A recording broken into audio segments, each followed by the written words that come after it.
We are packing to get ready to go to the East Coast. We're going to stay by Chesapeake Bay for 2 weeks and in the middle go to Washington, D.C. and see Colonial Williamsburg, and we are so excited. And 2 weeks is a long time for anyone to take off work, and there was a time when my husband did not take time off. He really held it so closely to him, this responsibility, that he felt like he was letting down his team, his unit, right? His department if he took time off. And so early on in our marriage, this was a struggle that we went through because I have a teacher schedule. It's so beautiful. It was really intentional. But I have summers off and I wanted to take vacation with our family.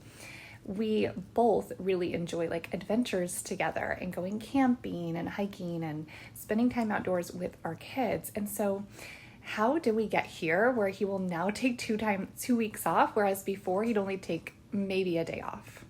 So in our initial years of marriage, I was really pushy. I would tell my husband, and I'm not proud of this, I would tell him, "You're never home."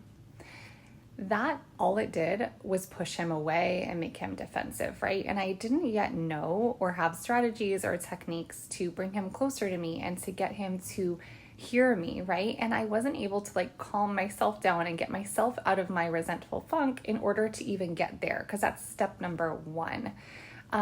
So first, I worked on mindset, and that is the first thing that I work on with my clients, because you have to overcome your identity, your resentment and frustration with this life, and embrace this identity as your own as step number one. And that is what I did with my 30-day gratitude challenge that is free, and I will link it here for you.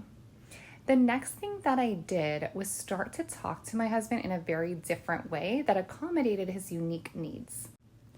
The third thing that I did was integrate routines in my day that were including things that I loved, right? And so I call those self-care routines. I made sure that I actually was loving my days even when he wasn't at work, and asking for help in those moments where I felt really overwhelmed. In our early marriage years, we also had both of our kids, and we had them just 2 years apart. And so I had babies and toddlers and was solo parenting a lot, with my second son being colicky and really high needs. And even my first son was just its own adventure of first-time motherhood.